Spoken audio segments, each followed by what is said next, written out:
What does mediation for another human being look like? How do you help someone?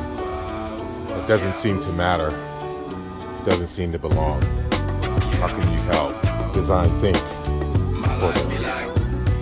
Well, I've never built anything, but I recognize this particular person as a gift. So this is our wood. It's looking good. So we got our 4 corners cut correctly. And now we're cutting some legs. Because the person we're talking about is 85 years old and we don't want her bending over.